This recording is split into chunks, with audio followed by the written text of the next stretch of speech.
Hi everybody, I'm Corina. Welcome to my YouTube channel. My Facebook page is Corina Stefan Astrology, and the website where you can find me and book an astrology session with me is www.corinastefanastrology.com. On Monday, August 7th at 11:10 a.m. Pacific Daylight Time, the full moon at 15 degrees in Aquarius pours onto us from heaven massive transformations meant to reconfigure our reality in irreversible ways. Aquarius energy is connected to electricity, to thoughts and visions of the future, to group behavior and mental neutrality.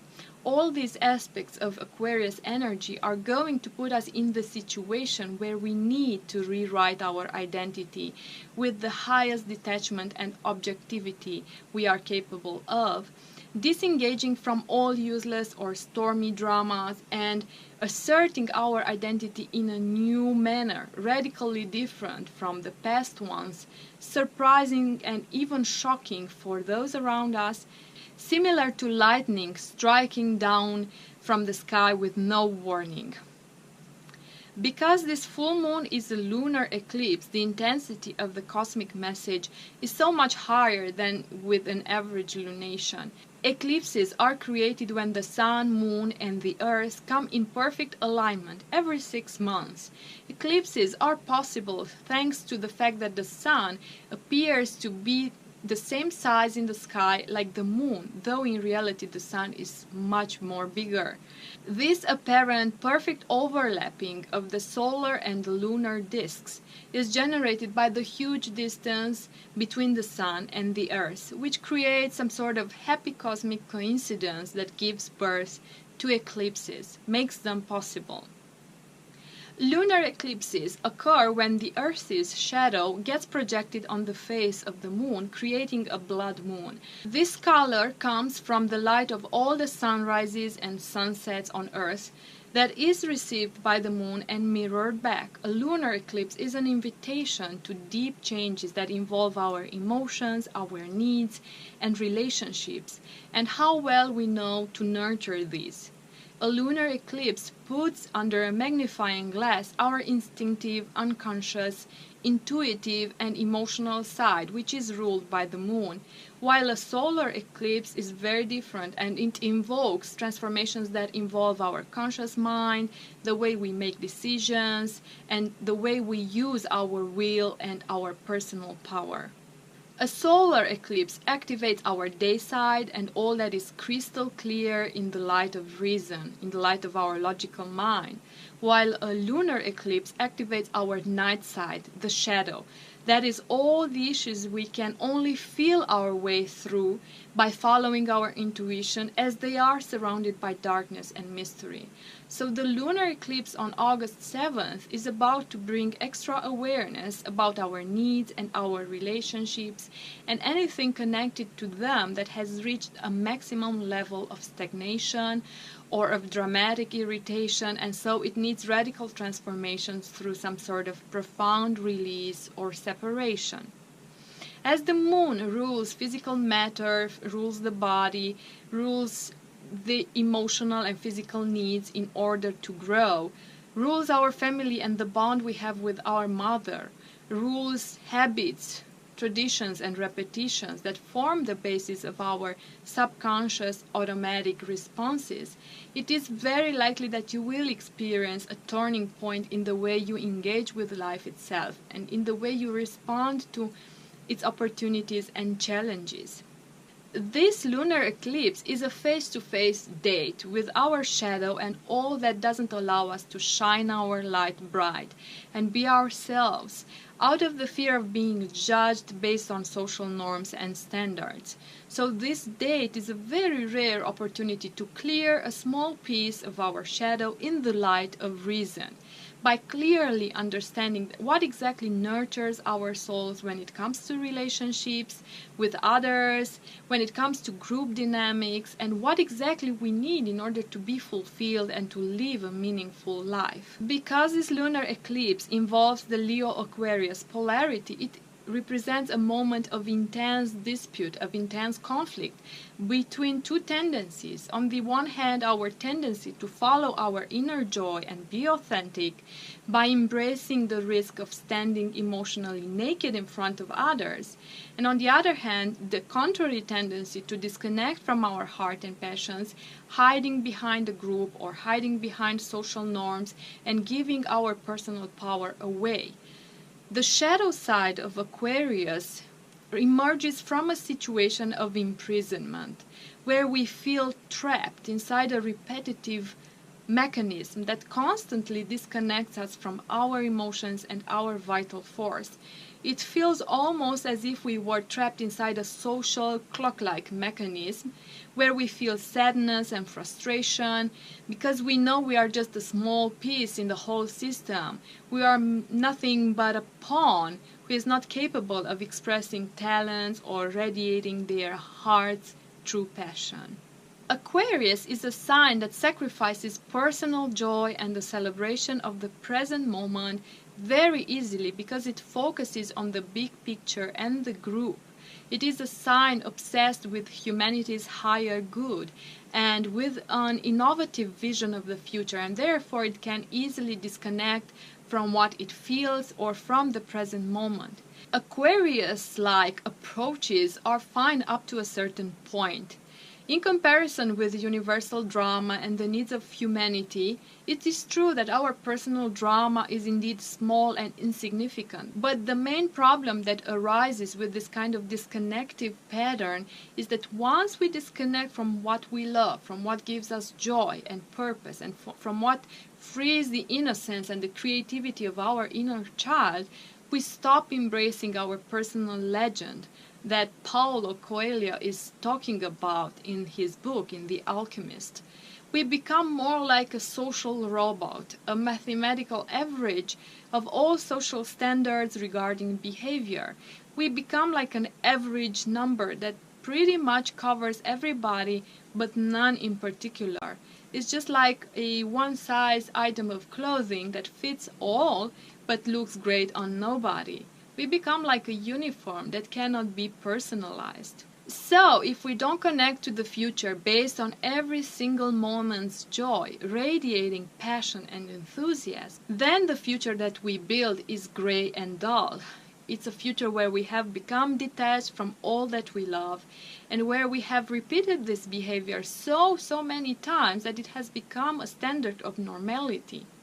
And then life becomes an absurd scenario about pawns playing mechanical roles. Then the heart dies and it is replaced by a piece of metal.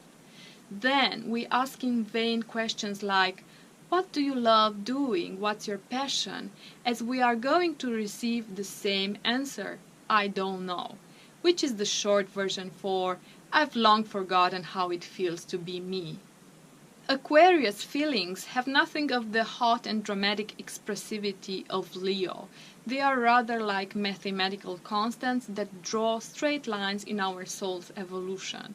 But this Aquarius lunar eclipse is meant to help us redefine exactly this distribution of power between the heart and the mind, between what we truly love and what we are told we should love through education and that process of socialization. It's all about the imbalance between the light and the love that we want to radiate from the sun of our heart, from the center of our being, and the many social filters that this love and this passion encounter on their path, which turn them into a rather 10th hand type of light, rather gray shadow than incandescent brightness. My recommendation for you on this eclipse is to visualize all the mental and social filters through which you sift your inner light and talents as mere stains of darkness and sadness on your heart. They are stain witness of a serious illness that I call zero joy and total detachment. The more stains you clear from your heart, the more your true identity is going to be able to shine bright and free of obstacles.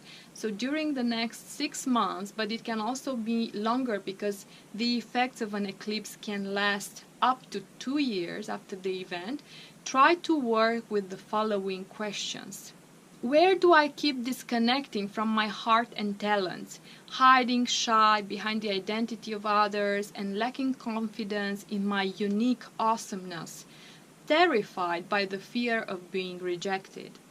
What could I change for the better in humanity's future if I were to follow my inner joy and to dedicate 50% more of my time to those activities that make me feel like celebrating life? What would my inner child build for Earth's future if I allowed him or her follow what they love? What kind of future does my inner child dream of with wide, open and pure eyes? How does the adult that I have become treat my inner child? Do I encourage him or her to express innocence and creativity, or do I force them to grow up way too fast, programming them to believe slogans like "life is hard" or "stop dreaming of unicorns and get down to earth"? As this eclipse occurs near the south node of the moon, it works like a door, shutting the past out. We are invited to release all that is old and stuck in fear, related to group mentality and the role we play in this big spiritual family that is humanity. This door will get slammed through all kinds of unpredictable events, as surprises are Aquarius' specialty. The total solar eclipse on August 21st, on the other hand, involves the north node of the moon and will act like a cosmic door opening and inviting us to embrace its gifts. That is our authenticity and pure inner joy. So the two eclipses in August belong to a massive cosmic clearing process where in step 1, that is on August 7th, we need to release from our minds or heart's embrace all that keeps us stuck or anonymous, frozen with the fear of being rejected, judged or condemned, if we dare to be sincere and authentic, to express our noblesse, dignity, sense of honor and authority, and our majestic spirit, all that Leo energy. In step 2, that is on August 21st, after releasing fear, the universe will propagate us vertically towards our highest dream, giving us a strong impulse towards our most beautiful and authentic self. We are going to be just like a plane taking off with full engine power towards the dream of our heart, so that we are crowned kings and queens of our life's kingdom. It's really up to us if we are going to do everything that is in our power to honor this heavenly crown that is being set by God on the forehead of each of us in such a solemn and overwhelming cosmic ritual that a total solar eclipse is. It's all up to us to stand out, to claim back our role and place in the great divine scheme of things, becoming bright stars coming out of such gray anonymity. Eclipses are phenomena that are ruled by impeccable mathematics. Every 18 years, 11 days and 8 hours, an identical eclipse takes place just 10 degrees further away from the previous one in a specific zodiacal sign. This interval of 18 years is called the Saros or a Saros cycle. And a Saros series is a family of eclipses that includes approximately 72 similar eclipses that swipe the surface of Earth, starting at the north or the south pole and moving towards the equator. A Saros series lasts 1,300 years. So the lunar eclipse on August 7th is the 61st eclipse in the Saros series number 119 and has the same theme just like the previous eclipse that occurred on July 28th, 1999. So you can take back your attention to that year in order to be able to understand the kind of changes you will see reshaping your life until January 2019, when this series of eclipses involving the Leo-Aquarius polarity that started in February 2017 is going to end. According to Bernadette Brady, one of the top eclipse experts in our world, the theme of this particular lunar eclipse revolves around an unexpected favorable turn of events in a life context where there are highly unrealistic expectations that nevertheless become fulfilled thanks to the intervention of an older person, of some persons one would least expect. So it's a really optimistic theme that predicts fortunate events and the sudden unexpected resolution of some difficult situation. The modern ruler of this lunar cycle is Uranus, and this planet has just turned retrograde on August 3rd. So it's very likely that we are all going to feel an incredible urge to break free from traditions or rigid patterns that keep us stuck in the same old place. You can experience amazing revelations about your future, about your true destination in life, or about the things that really need a new, innovative, and fresh approach. Pay attention to your intuition. You might get invaluable messages. Don't dismiss them just because they seem crazy, just because they seem like they are coming from a different world. Uranus symbolizes an energy that is connected to the future and is coming from the future. So it's natural that these solutions that might be surfacing right now have nothing to do with the present moment or the present reality. They are a bit sci-fi, but they work for sure when applied correctly. Everything is possible now, as Uranus is the master of unpredictability. Uranus trines the north node of the moon, which means that radical transformation is the next step in becoming aligned with our soul's path of evolution and growth. So you can ask yourselves the following questions. Which are my unique talents that make me so different from other people? What's my vision of the future that I would like to transform into reality by using my inner genius and by joining forces with similar people, my soul family? What am I called from above to contribute with my life and my abilities? Where could I find my tribe, and what changes could I create on earth together with them? How could my inner joy and my passion change the world by becoming contagious for other people too? Saturn, the traditional ruler of Aquarius, is positioned in Sagittarius at this full moon time, trining the north node of the moon and sextiling Jupiter in Libra. So a question worth meditating upon would be, how could I express my passion in a 100% responsible and mature way in order to inspire others and create massive changes in my life?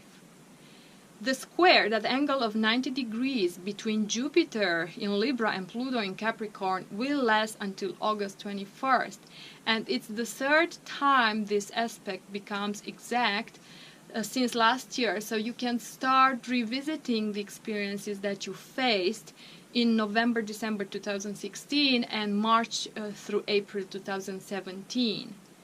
And you can ask yourselves, how did your expectations about life change in all this time, and what kind of fears you had to release so that you could gain back your control and personal power?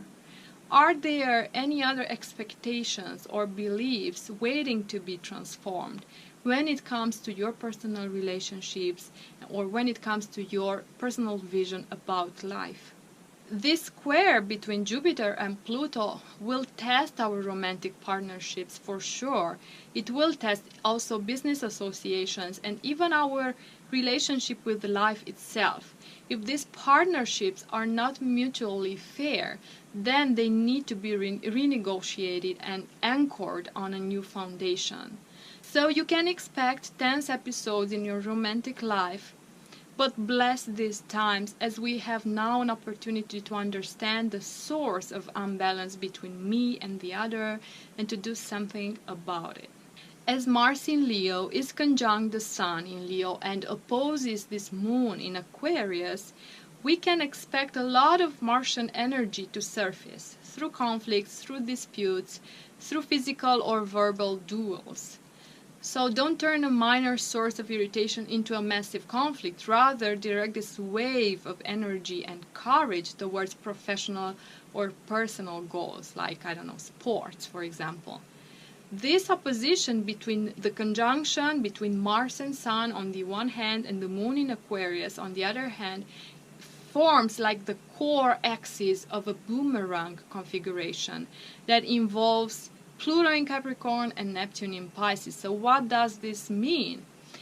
This boomerang configuration can activate within us a need for personal power that can easily degenerate into a need to dominate that we are not aware of, or it can degenerate into chaotic or confused behavior. Try to keep in mind that the way we use our personal power impacts profoundly collectivity.